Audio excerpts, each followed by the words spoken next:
What's coming in 2025, Jerry? I think one thing that's going to happen in 2025 is we're going to explore a mortgage. There is an option we're exploring with the Japanese loan officer who's based in Berkeley, and that's where the Miyoko property comes into play. I also do predict we will have Airbnb in Beppu ready to go. So we're Yep. going to get a little deeper in the Minpaku or Airbnb side. We can figure this out. And once we get a couple Airbnbs running, I think there's a road to profitability. If you had to guess, Take, how many in the sub $5,000 properties are we going to pick up in 2025? I'm shooting high, 10. Whoa. If I had to guess, we're going to try another Kita-Kyushu long-term rental style as well. Like if it's our first property to turn a profit and it's consistent, that's Pretty smart, right? pretty smart, yeah. I'm really interested in 2025 on kind of the AkiMart seal of approval. We have our ear to the ground. We've talked to over 400 people this year on what people want, and it seems like someone wants us to go and verify that, hey, this property is legit, set it up with utilities, set it up with a property manager, set it up with a car. So I think there's a lot of service we can provide and get them ready and resell them. This property's done. You don't need to do anything to it. Say, for example, in Nagasaki near a beach, and we think it's good, then we purchase it, do a light renovations, building inspection, get the Minpaku license. But is anybody else interested in this? Let's see. We might just end up with a whole bunch of empty houses all over Japan. I do think if we see value in a property and we verify and sign off like this is a legit property, someone will want it, especially if we keep the price low.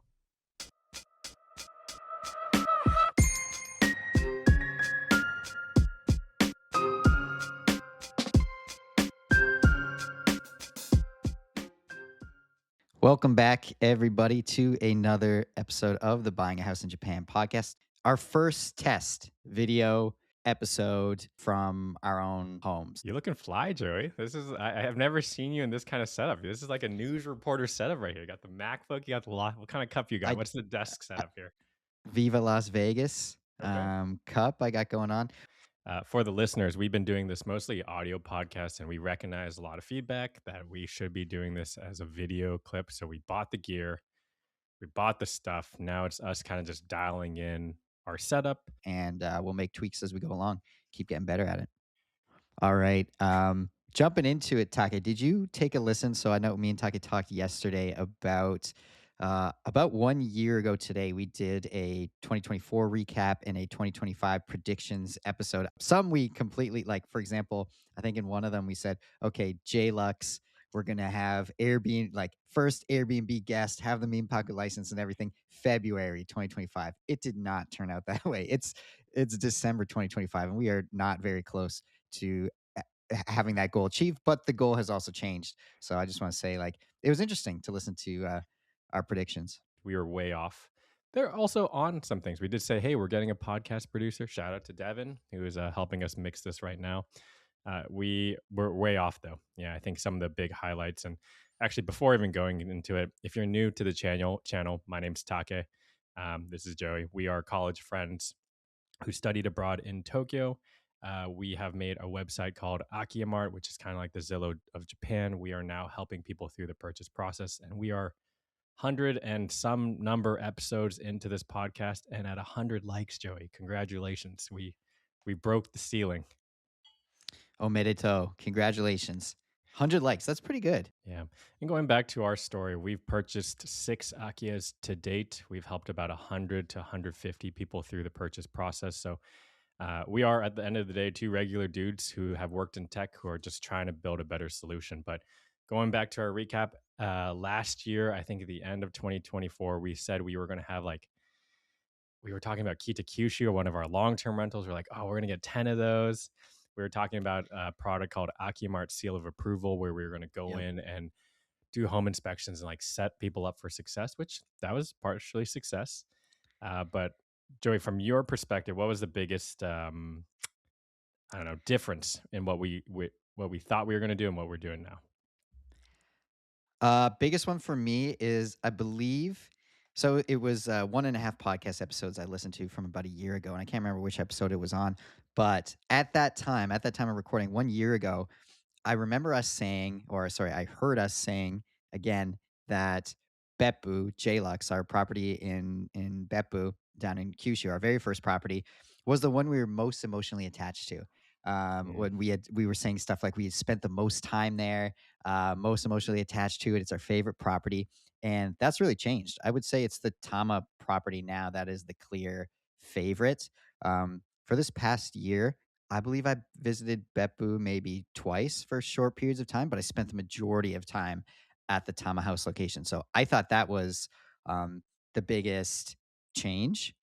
But also, I think one interesting prediction where we absolutely nailed it was the Kitakyushu property, KK20. I think you made the prediction that I think this is going to be our first income generating property, and it absolutely was. Um, KK20. We got a long term renter in there, and I believe you said we're hoping to get 3 to 5 man, so 30 to 50,000 yen per month. That's like, I don't know, $200 to $300 American rent per month. And we hit that, I think, on the head. The rent is some man per month. We pay about 1 man of that to the guarantor company that's helping us rent it out. And we make about 2 man straight profit off of that property each year. So JLux, I think, went in a different direction from our expectations over the past year. KK20, although it was not our most exciting property, like stayed true to its mission and hit the nail on the head there. Yeah, and again, we're going to be throwing these names around. I'm going to try to quickly recap the six properties, but six Akiyas. Our first one we call J Lux Jisoji Lux, which is in Beppu, a hot spring town. This is what got the journey started. Second property we bought in a city called Tama, which is 30 minutes west of central Tokyo, which we call Tama Base Camp. This house is, again, now our favorite. Third property we bought was in a city called Kitakyushu, which we call KK20. This is a long term rental that we a lot kind of messy, but we are actually getting some returns on. Fourth property in a city called Myoko in Niigata, very famous for, I guess, powder hounds. This one we'll talk about, Joey, but we are planning on putting a new build there. Fifth property, actually, at the time of recording in 2024, we had not yet had the fifth and sixth property. Joey, what was our fifth property, and how to go down in 2025? Fifth property, Nagasaki. I'll get into a little bit more context there in a second. Sixth property, Otaru up in Hokkaido, and I can give a little bit more context there in a second. But one thing I do want to say real quick is the naming on that episode. I think one of the big Oh things we were yeah, we doing on try this to like recap flip the name and episode was redo the names to make them so we don't have to keep explaining, JLux, TVC, all these different names, and completely utterly failed there. I think we kept it up for maybe one or two more episodes. It was just, sorry guys, JLux. We'll try every time we say the word JLux just to be like our property in Beppu, but I think the long term listeners, they don't need that context anymore. But hopefully we'll do a good job explaining it as we go along. The names didn't stick. Beppu Hot Spring short term rental, Tokyo suburban we midterm tried, we stay. Like tried, we it tried. was difficult. Okay, anyways, back to it. Nagasaki. At this time last year, we did not have the Nagasaki property. This is how it went down. Mika, one of our AkiMart exclusive agents that we work with, it was her grandmother's property. Her grandmother had passed away. Her aunt had held onto it for a little bit of time and now had decided to sell it. We stepped up to purchase. We got a good deal on it. It was a very good property. It was well loved, and the previous owners, her aunt and her grandmother, had kept it in really good condition on this small coastline town in Nagasaki. And we teed it up for the next buyer. We did a AkiMart seal of approval, which I would say was a successful product. We have not done it since, but that was pretty good. Where me and Take basically, we found this property, we checked it out, we got the building inspection done, we sold it with a car, we did a video tour, etc. So we kind of teed it up for the next buyer. That was a big success, and we found a buyer. I think they closed sometime maybe May to June type time frame. We knocked that one out of the park, I'd say. We were really unsure of ourselves. And I specifically remember Joey and I were rooming. We were in a surf trip and a bachelor party in Mentawais, Indonesia. And we're like, kind of like, do we do a survey? Is like anyone going to buy this? And like, we were kind of freaking out a little bit, like underselling ourselves. And like, we ended up putting this out. And I think we had like 100 purchase applications in like 72 hours. I forgot what the time frame was, but it was just like, there is such a huge demand for this AkiyaMart seal of approval, but honestly, Joey, took so much energy of ours, right? And Took a We didn't lot of make that much energy. money. We didn't make any money off it, so we basically just so we went down there for the trip. We hired a videographer, et cetera, to film the walkthrough video, all that, all the marketing material, that kind of stuff. And we basically just priced that property at what we put into it, to market it and do all the work to sell it. So yeah, we didn't even make any money off of it. But that wasn't our point, or that wasn't the purpose of the project. It was to explore selling real estate in Japan. Is there a market for us personally vouching for a specific property and saying, hey, this one's a buy? Because we do recognize that purchasing property in Japan, there's a lot of question marks, and kind of anything someone can do to remove more of those question marks for a prospective buyer, I think goes a long way. So when we sort of pointed to this property and was like, this is a good property, someone should buy this, I think people jumped at that opportunity. Yeah, that was actually probably our funnest project of 2025, I would say, Joey. And we were just like, kind of like, oh, it was like a exhilarating thing. We'd get video responses from like all these like random dudes and people all over the world with like why they want to buy Nagasaki. And I think we have to do that again in 2026, but we also have to just like, we have to find the right property, I think, before we do it again. And at least the second rodeo, I think we can kind of follow the formula. I love the Nagasaki banner we did and all that kind of stuff on the website. But Yeah, and we learned about Dormy Inn on that trip, which changed my whole, travel experience in Japan. Guys, if you can stay in the Dormy Inn, not every city in Japan has them, but many cities in Japan have a Dormy Inn. It's just a chain of hotels. I think it's very good quality. It's like it's better than Appa Hotel. I would say it's one better than Appa Hotel, and it's almost as ubiquitous. It's just the onsen, and usually they have a roten buro, like an outdoor onsen and a sauna, on in every hotel. I just think it's a good quality stay. Highly recommend Dormy Inn. okay, so that was our Nagasaki flip or AkiMart seal of approval. Again, we recently touched base actually with the buyer, and they're really happy with it. They had to move away, but now they're moving back. So great job, oh tiny home run on that one, Joey. I'd say. Um, Hopefully, we knock another one out of the park. We have another property which Joey alluded to, our Otaru project up in Hokkaido. Joey actually went up there. How was the property? Give us the lay of the land of what do we call it? OTR. I forgot. I don't think we have a name for this one yet. We don't have a name for this one yet. So we're purchasing this with our real estate agent friend Rio. We also work with Rio as one of our exclusive agents here at AkiyaMart. This property is interesting in that it is, what do they call that? Duplex? Is that Yeah, kind of like a It's like duplex, two like entrances. Hmm. 2 entrances on 2 floors. It's basically a building with 2 separate apartments in it, and they're the exact same. There's like a basement, ground floor, and then there's the first floor and then the second floor. And the first floor and the second floor are the living spaces, and they're identical. It's got 2 bedrooms, a living room, kitchen, bathroom, and a kind of like entrance foyer kind of lobby sort of room. Um, and I think the interesting parts about this property is it's in snow country. I think that's it's the biggest drawing point for this property. Otaru gets a phenomenal amount of snow. And when I was up there, people were kind of laughing at me like they didn't take me serious. I went up there for a trip and I was like, oh, I just purchased a property. And kind of people were like, looking at me like I was so naive, like I had no idea what I was getting into. Like, we hear that story every day, buddy. Like, people come up here and ski, they want to buy a property, they know, like, I'll believe it when I see it kind of attitude I was getting. Um, but that's okay. And I do believe, like, yeah, we're new to this amount of snow. I can't claim to fully know everything that's going to happen, but I think we can figure it out. It's just snow, right? Like, I think we managed Miyoko last winter, and all we had to do was pay somebody to shovel the snow off the roof and the walkway, and I think that's probably all we'll need to do this year too. Goal with this property, we are also figuring out, do we do a seal of approval? Again, we are getting a Minpaku or Airbnb license on it.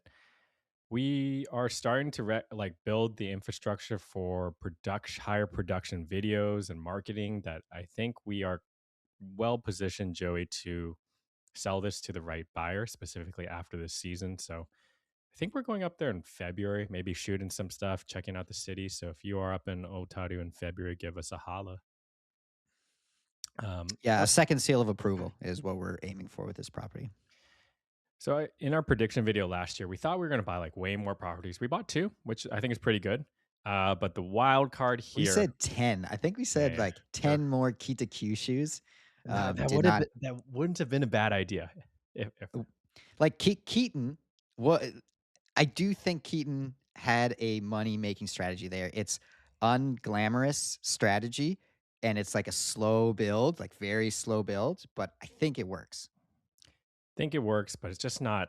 It's not us. I'd say like not to say it. I mean, boring investments are the highest ROI maybe in my mind, but like, A lot was out of our control, which I uh, think is where we stumbled. Like we were waiting for this real estate agent to like find us a tenant, and it felt like we were kind of powerless to influence them to work a little bit harder, put a few more ads out there, and like we were kind of powerless on our end to like make ads ourselves. Like where would we post it, kind of thing. So I feel like that was the worst part of the experience. It felt like the uh, guarantor company was kind of dragging their feet to find us a tenant. One, it's like not a lot of rent money, so they don't really care. Um, that was, I think, the biggest problem for me. What about you? yeah, it's Oh, kind like of lack like of control. it was just like, all right, Jesus, take the wheel a little bit, like or Japanese Jesus, take the wheel. We like had no. It was a black box of like what was Yeah, happening and like, did they even post it on the websites? Like, what the heck is happening? We had some lady with 13 dogs who wanted to stay. It was just like really too wild for us, um, yeah, it, in my it, opinion. it- yeah, yeah. Too wild and too much that we could not control of the process. Okay, so six properties, but the one wild card here, which you've probably heard about, is we are in the process of purchasing a coin laundry business. So we've over the past 2 years, I Ah, think. the coin laundry business. Where are we Oh, at with that? before segueing into this, yeah, no, we purchased six properties at this point. We know what how to do it. I'd say semi effectively at this point. That we wanted to try something different. Joey, over the past couple of years, has always been like very interested in a cash business. Um, we went on to a couple sites. We ended up finding a coin laundry business near our Tama house, maybe like a 6 minute drive. One thing led to the next. Our offer has been officially accepted, but we are stuck right now, unfortunately.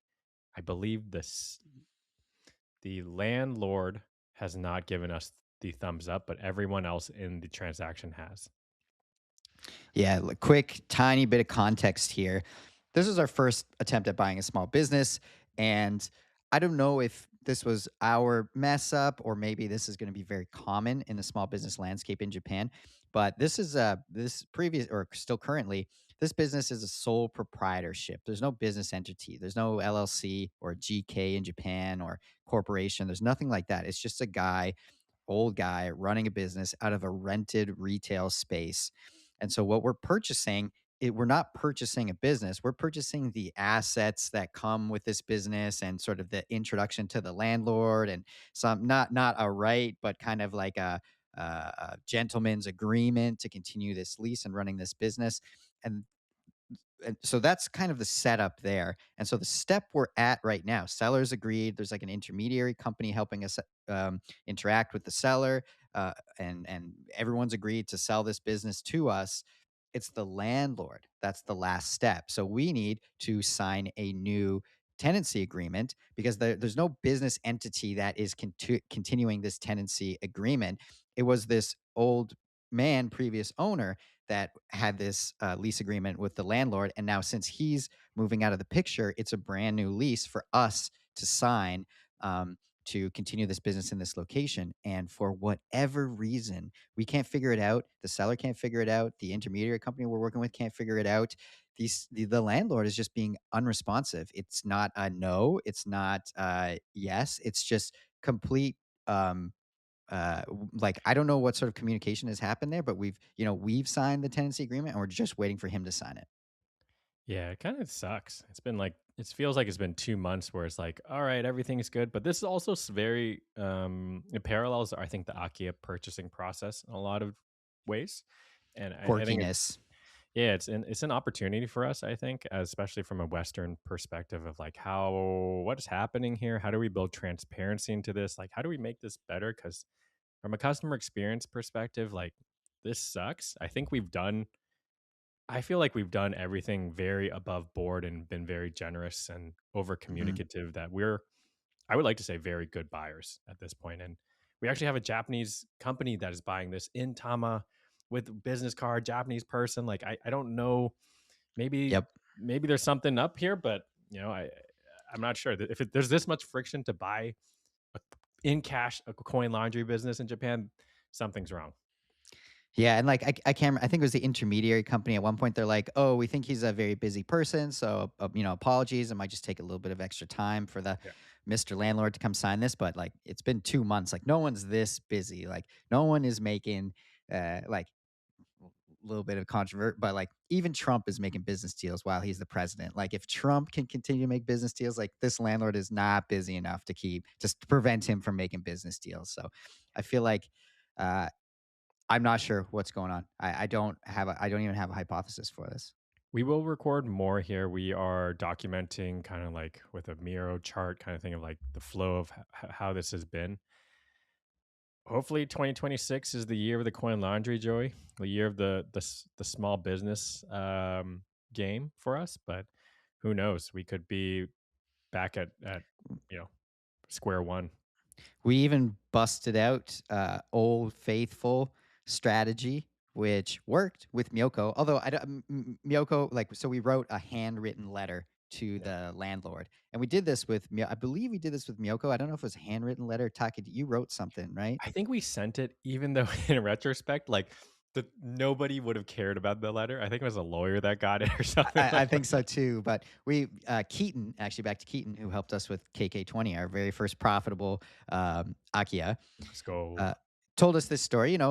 Sometimes a letter can help smooth things over. Like, it can't really hurt if you just write a heartfelt letter about your, current situation, why you want the property, why you're going to take care of it, etc. Like, that's a nice thing for the seller to receive, and they'll feel better about selling you their house that they've lived in for a long time. So we did that for Miyoko. It worked, although I don't know if it like had any effect. We did get the property, but as Take mentioned, it was actually a lawyer representing the seller who was actually the one who had power of attorney to sell the property. So maybe it didn't make a difference there. But we tried that again with the coin laundry. So we sent the landlord this time, not even the seller. We sent the landlord a handwritten letter. Um, my calligraphy is not that great, neither is Take. So we actually asked a Japanese friend to handwrite the letter for us, so that it looked like good quality Japanese writing. And we put in a $20 Starbucks gift card, not as a bribe, just more for the landlord to remember us. Like, we start off on the right foot here. Kind of random here, but if I both of us have studied a lot of Japanese, and like you go through a lot of practicing of like writing brushstrokes, and like there's like four quadrants where things are supposed to be well balanced, and one of our assistants here is writing the letters, and we showed it to one of our friends, or actually someone who's helping us with the deal, and he's like, that is the best handwriting. The Sue is so well balanced. And I'm just like, what? And yeah, the I didn't nuances are so so crazy. I didn't tell you about this, Take, and Yeah. we haven't mentioned the Ishigaki property yet on the podcast. But I mentioned I'm going through a very similar thing with a property on island Ishigaki right now, and I showed Hide a screenshot of the letter that our assistant had written. Hide said the same thing. He was like, Really? "This is very high quality Japanese What? handwriting." Yeah, he was like, "This is." He thought I had did it. I corrected him, but he was like, "This is better than 99% of Japanese people," I think he said. Wow. Yeah. Okay, we'll get to the Ishigaki saga soon, Joey. But looking back on 2025, I'm curious from your perspective, what has changed in the Akiya space? Very broad question, but what are maybe let's do three things, two things each, four things in total. Of what has changed? What would have surprised us in 2024? Anything along those lines? I think that maybe it's either I want to say that it feels like properties are moving on and off the market faster. Yeah. And I want to say that the space is heating up, which I do believe it is. Potentially in 2024, we just didn't have that much of a finger on the pulse of the market. But definitely in 2025, I feel like we have a good understanding of how long properties are on the market, especially in snowy areas. Think Otaru, Otaru and Miyoko. Like those properties are on the market for not even a week before they get sold. So I think that we have a better feeling, but I do believe it's speeding up. What do you think? I agree with you. I think the total market or like the average person in the world is now more familiar that there are cheap abandoned homes in Japan. So it's a lot less of us explaining like, oh yeah, there's 9 million abandoned homes. Like I feel like we don't have to say that anymore. So like the general base knowledge of the world of like, hey, I can buy a property in Japan is has been educated more so. So now it's like people are moving faster, and I'd say the space has heated up, but it hasn't exploded quite yet, in the sense that people know that it's possible, and now they're just kind of thinking about it. And it has heated up, but it also has cooled down with the kind of like anti-foreigner sentiment, and it's hard to know what is actually happening. I feel like the media is very confusing in Japan. Like we Joey and I talk about this a lot, but like obviously Japan wants to push what it wants to push out, and for its own political reasons, whether it be like bear tax, Asahi cyber attack, like not focusing on some of the more critical issues, but they are definitely pushing the, hey, we're doing, as Japan, we're making, taking steps to address the flood of foreigners. And again, this is just me rambling, but generally I think the space has heated up from a foreigners understanding, but also cool down a little bit in that Japan is pushing back and trying to maybe dissuade foreigners from buying. Maybe just Chinese nationals. I'm not sure. Do you think that Japanese businesses or real estate developers or people interested in real estate, like Japanese nationals interested in real estate, are they buying up Miyoko and Otaru too? I think, and I actually think the right people are buying. It's like the people who are really, really excited by the activities in that region. So we help a lot of Australian like families. Like we have recorded podcasts with John Kissick and a couple of the folks we've helped buy. I think there's two sides. There's like big Singapore investment seeing potential and wanting to build hotels, but there's also like a lot of dirtbag ski guys who just want to be there for like, for But the like, snowboarding. Hmm. let's say a house, a good quality house comes on the market in Miyoko at a Yep. reasonable price. Yep. Obviously, there's going to be a lot of people bidding. You don't think there's any Japanese nationals bidding on that property, or what do you think? There probably are, but they don't. One, they probably don't have. They don't see as high of a value in it as a foreigner does. So with that, I think foreigners are willing to throw that bid Extra higher. cash. Yeah, Yeah, it's I like think you're right. in California right now, we have no snow, and Tahoe houses are like $1 million. So it's like, what's $100,000 to get, you know, ton of powder in Japan and have a vacation home. So it's kind of trade offs. All right. What about you? Your first one. What was the question? What has changed since 2024 going in across What 2025? What has differences have you seen? changed? Yeah, no, I think we just hit a lot of kind of small things here, but I think people are afraid, or like I think Japan is really pushing the fear tactic here when like there's nothing stopping us from buying. Maybe there might be some legislation that comes through in Japan that makes it harder. But Joey and I's perspective is like friction is opportunity. I do think we're going to find a way to push through. And if anything, I think right now is a good time to buy.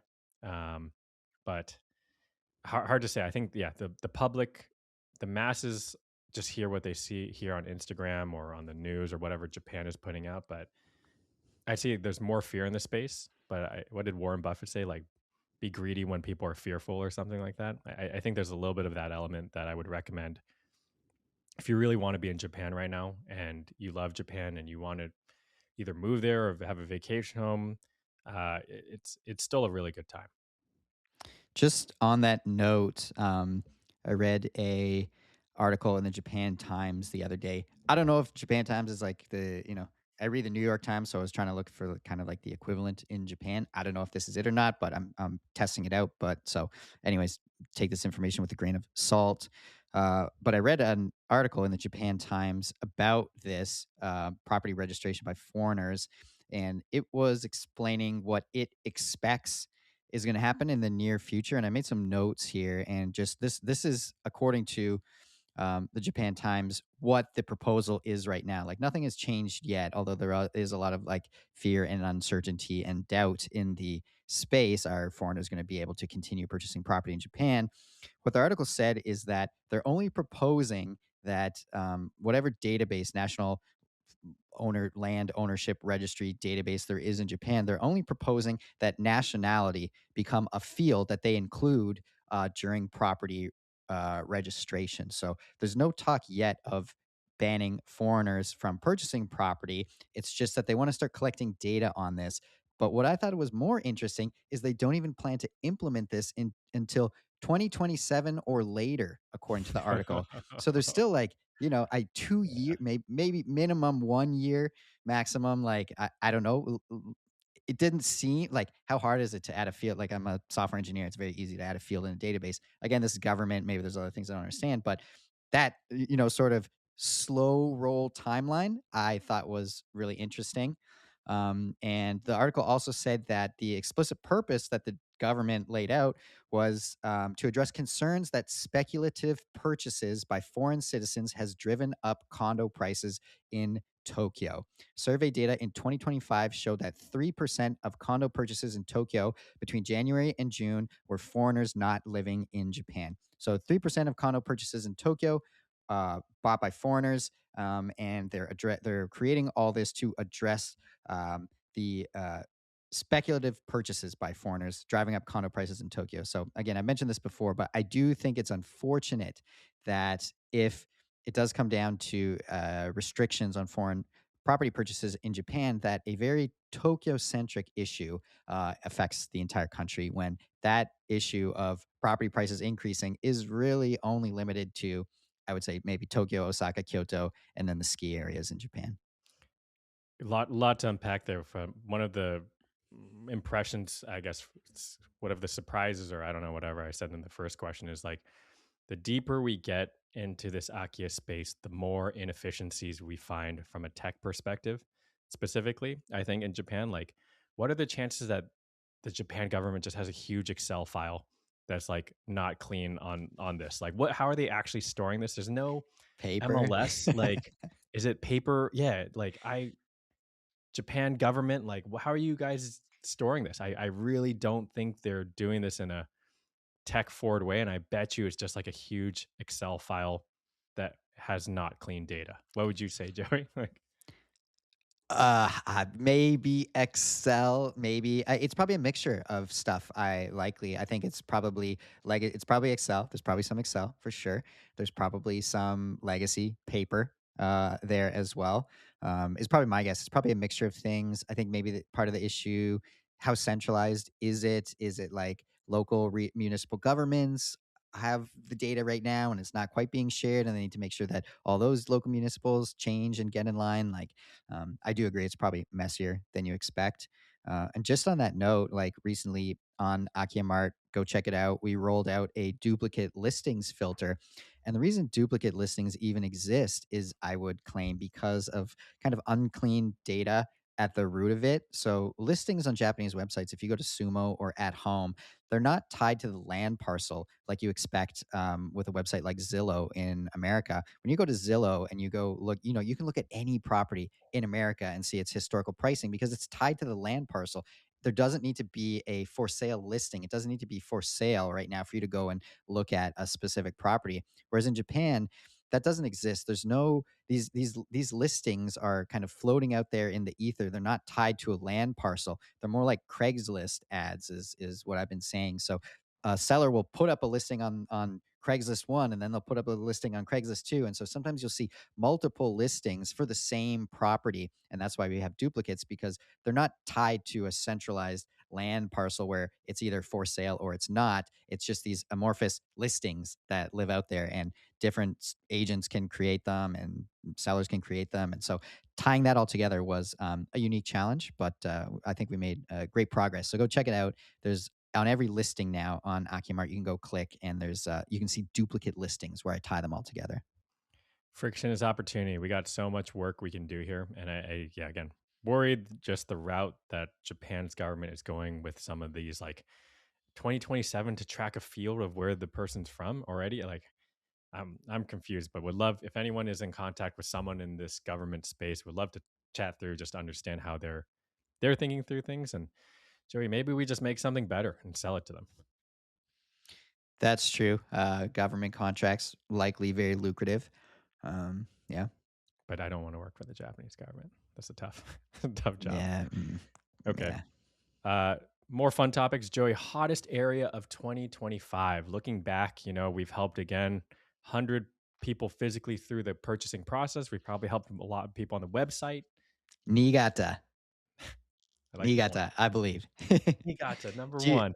do you disagree? I think Niigata, like No. Hokuriku, number one. I would say so much interest, and I think it comes down to there's excellent skiing there. The food, Eric, our friend and friend of the podcast, bestie of the podcast, claims it. He believes it's the food capital of Japan. Have I even been to Niigata? I'm not even. Myoko's No, in Niigata, so we yes. own a house in Niigata, But bro. like deep, Miyoko is like on the Yeah, yeah, with we're the edge. Nagano. Nagano, It's yeah, more, yeah, yeah. But yeah, I what do you think? 100%. Again, we might be skewed, but we're helping primarily foreigners, and I think foreigners are really there is a Japao powder hound fever in Japan right now, and I think it's no competition. People who are motivated for ski and snow, Japan is just kind of the spot. Yeah. We're speaking to, so I do think there's a little bit of a seasonal slowdown with purchasing property. I know at least in America and other places, people don't want to move in the winter. Hmm. So we've been seeing a little bit of a seasonal slowdown, but interesting. Our real estate agent friend up in Hokkaido, Kendall, was telling us that yeah, there's a slowdown, but then he's like, once the ski resorts start pumping, he's like, it picks back up. You get all the snow hounds who come to Japan to ski, and they're like, this place is amazing. Let's explore some property here. So yeah, it'd be interesting to see. Damn, we should put in like a billboard advertisement in one of these like on the chairlifts, like have a picture of our face, like Yeah. interested in Miyoko, and we have like our thumbs up photo or something like that. I think there, Our kung fu photo. there we We got a go. new podcast cover coming soon. I don't know if it's going to be our kung fu photo, but we just had Could a friend take some pictures, and yeah, one of them is me and Taka doing a high karate kick. So we'll see. New podcast photo, 2026. Okay, 2025 though, I think we generally kind of explained the sentiment. Looking forward, 2026 predictions, Joey. 2026 predictions. Let's see. Consolidation is what I'm hoping. So maybe we say this, maybe not. I think we may sell JLux, our Beppu property, our first one in 2026. I don't think we've discussed that on the podcast yet. Sneak preview. We're still deciding. May not happen, Yeah. but sneak peek. There's that idea. Like Tama, I think we figured out that Tama is a great property. One of our good friends, my old roommate from New York when I lived in Brooklyn, has started a sauna company. And now we're like, oh, do we get one of his It's saunas coming. shipped over to TBC, our house in Tama? So, like, we're really rallying around the Tama house, and unfortunately, JLux has fallen to the wayside. So I think it's time to give it to someone that will appreciate it. We put a lot of hard work into it, little piece of Akiya history there. And I think our renovation is really spectacular. So if someone else likes Hot Springs, potentially on the market 2026.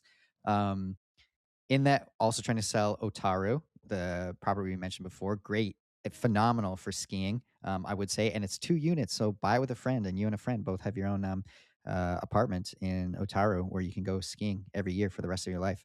Um, Selling that property to Kitakyushu will probably keep Myoko. We got to demolish the house at the very least. So I feel like in general, I Yeah. think consolidation of properties. Agree with you. Nothing wrong with again some of these properties we're selling. It's just like they're an older car that we want to try something different. I think I'm particularly interested in reinforced concrete buildings. I think from a design perspective, I think they look sick, but also just like we haven't done any renovation on a concrete building before. We haven't had that experience. So really interested there, but also we got too many effing projects, Jerry. I think for us consolidating and just focusing on our website, which we'll talk about in a little bit, is probably the move. Hmm. Um, Yeah, I was Joey, going to say that too. as far as we'll do another episode on our predictions for the 2026 Akiya market or the Japan real estate market, but with limited time, Joey, talk to us about Ishigaki, your personal. Okay, summing it up, little bit of unfortunate news, but this is the first time we talked about it on the podcast, so no listeners uh, would even know about the good news and now the bad news. But yeah, I really wanted I'm in Nova Scotia, Canada right now. It's literally, but this is December 8th, my brother's birthday. It's a Happy blizzard outside. birthday. While I'm filming this, this is partly why I think it's so bright in this room here. Maybe a lot of light reflecting off the snow. But yeah, I kind of want to avoid winters in my life, or at least that's this kind of personal goal I've had for many years. And I'm like, all right, Japan does have some tropical islands. Let's make this happen. So I made an offer on a very, very tiny home. This is quite a small. It's actually a mansion condo, but it's just a single story condo building. Very, very tiny. Take's been joking it's like a prison cell, well, The about the gulag. same size. Yeah, the Ishigaki Gulag, we've been calling it.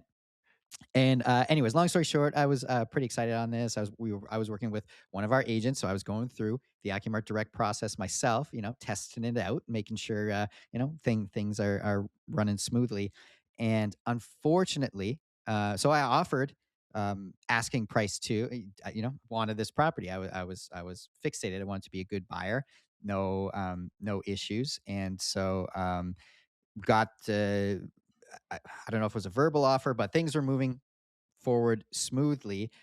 No contract was made yet. I was told that on the tropical islands, they kind of operate on island time, so expect things to go a little bit slower. But this morning, just this very morning, so last night I was still hype on this property, but this very morning, received news that collectively the owners of different units in the building had decided to lease their vacant units. So this one was empty, no one was living in it. Had just collectively decided to lease their vacant units to a large real estate developer for 3 years. And they had made this collective decision together. I can't see that. And so, unfortunately, the seller is no longer selling the property to me. Womp, womp. I can't see.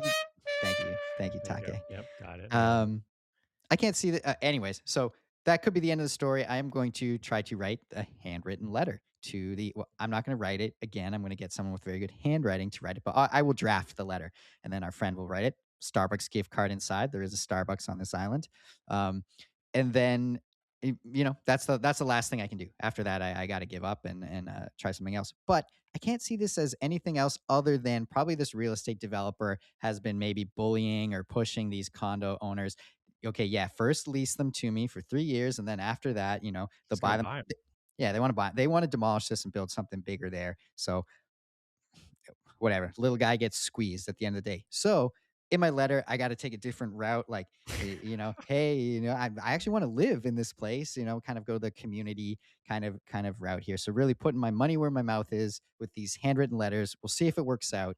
Stay tuned. I'm a little bit bummed, but that's life. Damn, sorry, Joey. For the listener, Ishigaki's in Okinawa. It's a tropical area that Joey's been searching for that sun. I've been searching the opposite. I'm going to Helsinki next week to get cold, but um, miss 100% of shots you don't take, Joey. I'm Exactly. sure we will look back on this episode 1 year from now and be like, good decision. I did not get the Ishigaki gulag.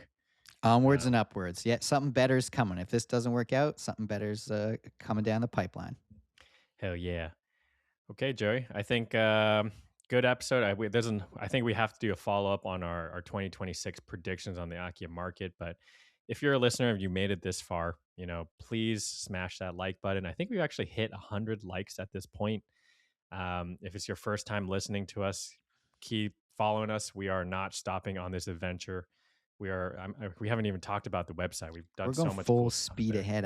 I was just talking about consolidating properties, and here I am throwing out offers to prison cells. We are not we stopping. we're doing the stupid things so you don't have to do them is what we say here. But yeah, if you have any questions, feel free to shoot us an email. We just launched a new alias, podcast at akiya-mart.com. if you're interested in working with us, whether it be purchasing and through the process or even helping us build something, feel free to reach out, shoot the shot, just like Joey shooting the shot with his Ishigaki letter and Starbucks gift card. But Joey, I think this is probably going to be our last episode of 2025. It's been one hell of a year, buddy. Everybody out there, cross your fingers for me on this letter. I need everybody crossing their fingers. Cross your fingers for the Tamacoin laundry. Sorry, that's Joey. true. Cross both fingers. Coin laundry. Coin laundry launch party. Yeah. One for each. Let's go one for each. Okay. Yeah. Last episode of 2025. That's a wrap, guys. Thank you very much for listening. Thanks for listening to this week's episode of Buying a House in Japan. If you find the show helpful or at least entertaining, give us a 5-star rating. Takes 5 seconds and really goes a long way. If you or someone you know is looking for a Japanese home, check out AkiyaMart.com, our English-friendly site that lets you browse over 500,000 listings. That's AkiyaMart.com to find your dream home in Japan. If you've got questions or feedback, drop us a line. Email contact@AkiyaMart.com. You can also find us on Instagram as well as TikTok, where we post properties, tips on the home buying process, and updates on our own purchases and renovations. Thanks again for listening, and we'll see you next week.